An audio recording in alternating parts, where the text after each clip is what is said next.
Hello and welcome, disc golf fans, to the final tournament central of the 2023 USDGC. Your champion, Kyle Klein, in the booth with me to talk just a little bit more disc golf before you get to go celebrate not only your first major title, but a career-defining paycheck and then some. Kyle, give me some more emotions, give me some more feelings now that the chaos of the huge gallery is gone.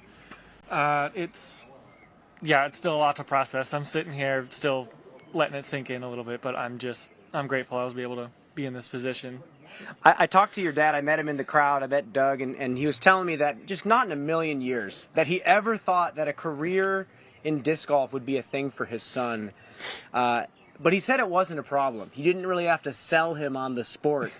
Talk about maybe the conversations you had with him or your family when you were starting to come out and say, hey, I want to do this full time.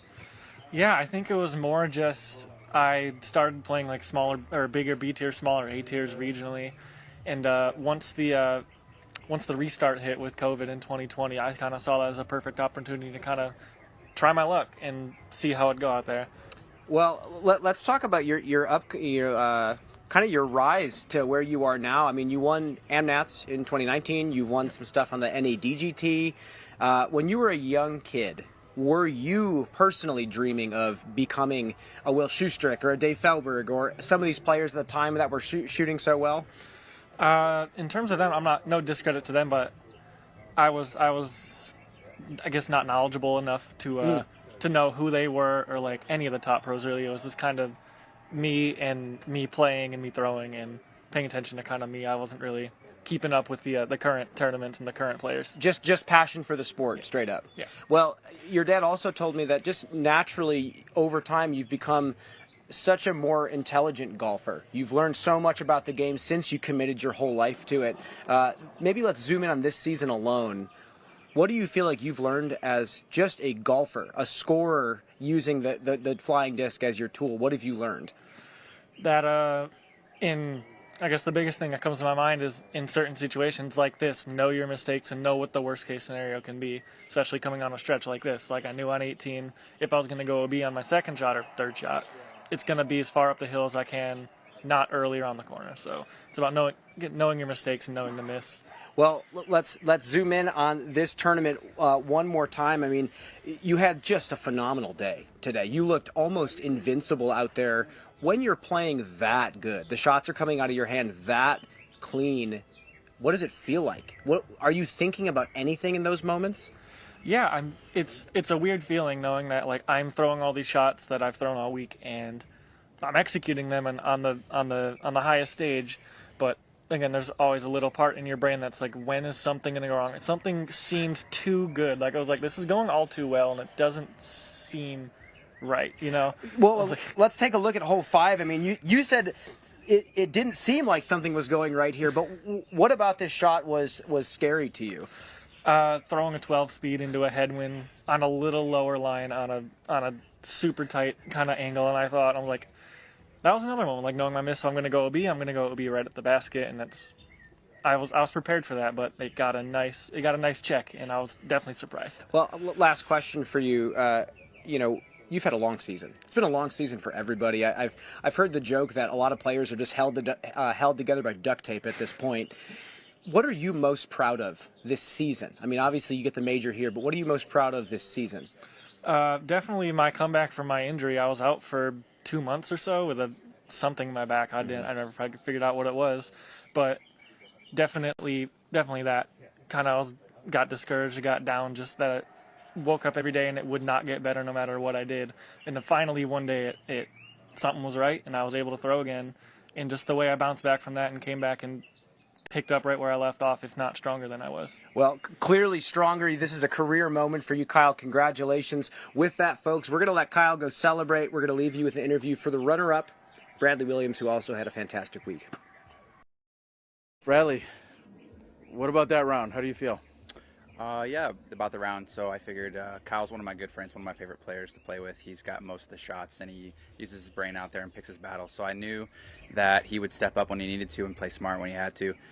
And I got put in a weird situation on 5 where I threw a little bit too good of a shot, and I got put in that awkward situation where I maybe needed to run that putt to kind of keep the gap close because Kyle got the good break on the green. But the forehand itself kind of put a stinger in my arm. Arm kind of got fuzzy and weak, and it was affecting me for like 3 or 4 shots coming up after that. So it ended up being a bad decision to go for the putt and maybe that sidearm itself. But I kind of leveled back out and trusted my shots. Got a good break on. Oh man, got a good break on 11. That was insane. And I just kept fighting for what I could. When it's all said and done, you finish runner-up here at a major. You just gave a lot of accolades to Kyle Klein. Yeah. How do you feel about your game and what you accomplished this weekend? I think overall this season I've been really proud of my game. I think it's been an improvement over other seasons. And prior to this event, Lucky and I took a trip to Asheville to do like a little private field work up there. Just even before, you could be at the course grinding, but we went to a field, a really nice place, and just kind of focused on our own game and our own footwork. And I think that kind of set me up for success this week. How do you feel about heading into next weekend, knowing we have the Pro Tour Championship, more big money on the line, and of course a very prestigious event there as well? Yeah, Nevin, I played it last year. I think I had a really hot round one day and had a complete opposite round the next day. So I think it's about how you feel, and that course requires a lot of speed control and accuracy, and you don't always have that out there. So we'll see what happens, but I'm excited nonetheless to play. Well, it's been an incredible season for you. Is there anything you'd like to say to everyone that's been watching and cheering you on and watching this entire week? Yeah, I felt a lot of fan support this week, a lot of cheers for me. It felt nice, felt welcoming. Hats off to my sponsors, and of Bang & Chain and Squatch Bags for keeping me out on the road and surviving. All right, everyone, that's Bradley Williams. He's runner-up here at the USDGC. We appreciate you also taking the time, and we know you got plenty of fans to go give some autographs to. Thanks, Thank you so much. Great work this week. Appreciate it. And with that, the Disc Golf Pro Tour Championship is next week on the Disc Golf Network. You will not want to miss this one. Use the code USDGCTC, all one word, at checkout for 20% off your first month subscription to the Disc Golf Network. Scan the QR code or hit the link in the description below to subscribe today and watch the finale of the Disc Golf Pro Tour at the infamous Nightmare Nevin in Charlotte, North Carolina. Going to be a wonderful event with all of the best players in the world. But now I have Nate Perkins back with me to wrap up the action. Nate, it was just such a great weekend. And both divisions, just an exciting finish for FPO, and then a first-time major champion in MPO. I mean, we've been saying it for a while. Kyle Klein is just one of those players that has the potential to win anything, and he finally did it. And I mean, you can see the gratitude in his eyes when you talk to him. Yeah, seeing the emotion with him when he was sharing the moment with his family. I mean, he embraced his dad so strongly and then got to hug his granddad. Stepmom was there, Cynthia's there. Like, you don't really see him get emotional often. You could tell what this meant to him. I mean, he's racked up a couple second place finishes at majors. I mean, finished second to Corey Ellis back at European Open, second, of course, to Paul Macbeth when he lost in a playoff here. We knew that he could get it done. Today he was dominant. I mean, I want to run this back, Brian. Hole 1, when Kyle and Bradley both airballed their putts low, I thought it was going to be a day where players were kind of living in the nerves. But the next hole, Kyle cans that 33-footer on 2 for the birdie, and it seemed like the pressure was gone. The moment of the tournament for me, though, was that right there, that dig on 5, because Bradley had just thrown the 425-foot forehand from underneath the crepe myrtle over the water into the crosswind, like an impossible shot to give him a circle 2 look. And then it looked like Kyle's shot was headed for the water, and it just buries on the green right there, and he parks it. When Bradley's putter missed the basket and rolled into the water, it seemed like the tension from Kyle just kind of disappeared, because all of a sudden 3 strokes were 5, and 5 strokes is a comfortable lead when you're already through 5 holes of that final round. Then he follows it up with the park job on 6, park job on 7, and a spit out on 8. I mean, there just wasn't tension until late in the back 9, Brian. What'd you think? Well, I agree with you. And then he gets up to hole 10 and goes 7 under on the hole throughout the entire weekend. I mean, he had that hole just dialed in, and that's kind of the checkpoint through the round. If you can get the 2 on that, that gives you huge momentum going into the back. It gives you some extra cushion against a player like Bradley Williams, who doesn't always go for that green. I mean, Ricky Wysocki said in the presser earlier in the week, that's his checkpoint. He feels like he can get a huge boost getting the eagle on that hole. So Kyle played that fantastic. He just said he's been really proud of just coming back from his back injury. You know, he's proud of the resilience. He's still so young. You know, he's ushering in a new generation of players. Him, Gandenberg, Cole Redall, and Nicholas Antila, Sullivan Tipton. There's so many new young players coming up with amazing skill sets that get to write their own stories now, Nate. We also have to talk about Bradley Williams. I mean, he played phenomenal. Yeah, he made a couple of mistakes down the stretch that gave Kyle some extra strokes, but talk about what you saw from Bradley. I mean, second place solo at a major championship, nothing to be upset about. Well, it's hard to even believe, Brian, that it came down to 1 stroke at the end. I mean, at one point, Kyle had 9 over Bradley. Same situation with Bradley here. He airballs a 24-footer on hole 1. Didn't even get it to the lock. It seemed like the nerves were just going to control him. But then he makes that 35-footer on hole 2, and he's just in the game. Kyle parks hole 4. Bradley follows that one up. I mean, they were game, and this is the shot right here, though. This is not a shot you go for. I mean, he's behind the crepe myrtle. That is massive. He doesn't have the angle, Brian. It's huge. It's well over 400 feet. And the wind, the crosswind, is not letting that thing swing back. I mean, that was probably the biggest forehand in the biggest moment of Bradley Williams' career. And then on hole 9, Kyle parked it. Bradley follows it up. At this point, Kyle's 7 up. It seems hopeless, but Bradley just kept chipping away. He gets a birdie there. Kyle was parked, of course, so he's not going to get one there. But then on hole 12, just barely skips out of the hazard. And this is the first time in a while that he actually picks one back up on Klein. Lead drops down to 8 right there. And then the next moment there was tension. Brian, was the 16th, okay? Kyle Klein kicks into the hazard.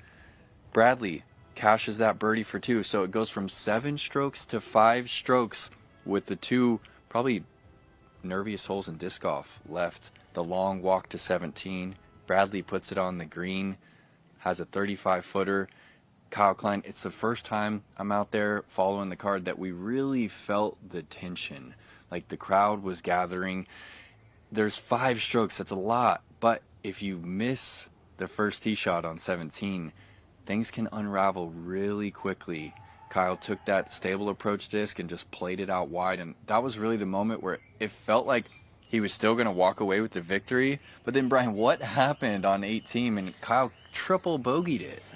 That's one of those situations where everybody in the crowd is starting to talk about what they would do in his situation. Oh, I would chip a hyzer in bounds. I would throw as far as I can to go OB long. I'd throw a roller off the tee.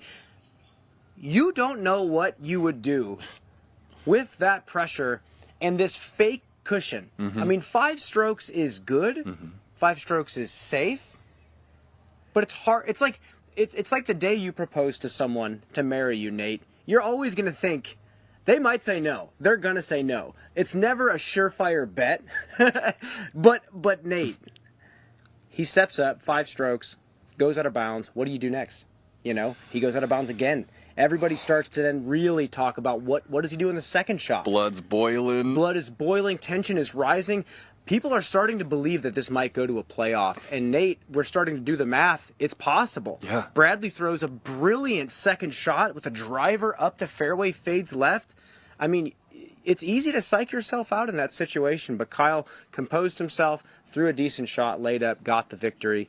Man, it was a crazy moment, absolutely crazy moment. Mm-hmm. I mean, it's Winthrop Arena, it's the USDGC. Even when he had 7-8 strokes going into that back nine, it still came down to the wire, and that's exactly why this is one of the most prestigious titles in disc golf, Brian. And wow, what a weekend. It's what makes it all worth it, being here, working with the crew, getting to film all of this live. I mean, how amazing that we're able to bring this to everyone at home.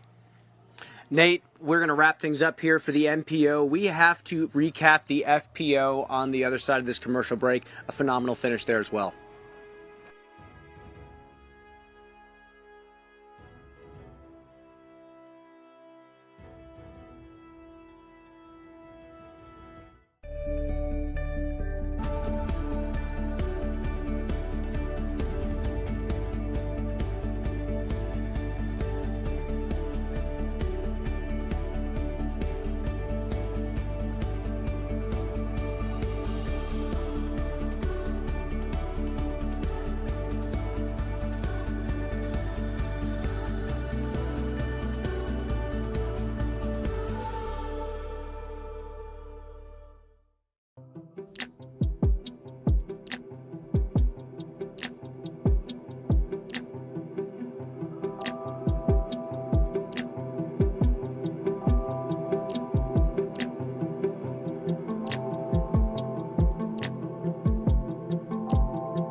One thing we all love about disc golf is it's a lifetime sport. Whether you play pro, am, juniors, or senior grandmasters, we all want to play this sport as much as we want and for as long as we want. This can introduce wear over time, potentially hindering your ability to continue playing. A cart reduces the cumulative stress on your body that comes with repetitive motions such as reaching down and lifting. This will help keep you on the course, maximizing your athletic potential and playing your best. I was definitely feeling I call them the tingles. I normally feel them on like hole one, in the first day or anytime I'm in contention. But yeah, I was definitely feeling it. And I just wanted to make sure I gave the shot enough commitment. Pulled it a little bit wide, was lucky to kind of touch inbounds and get to take it from up there. But yeah, definitely was feeling it on 18. How special is it to get your first tour victory on hole 17 at this green, Holland? Yeah, absolutely insane. I mean, I was really happy with where I put it because I was like, I can make that putt if I need to. And then Kristen, tried to park it, I guess, and pulled it over a little bit. My jaw just dropped. I don't see her make mistakes like that very often. And I immediately almost started crying just before walking down here.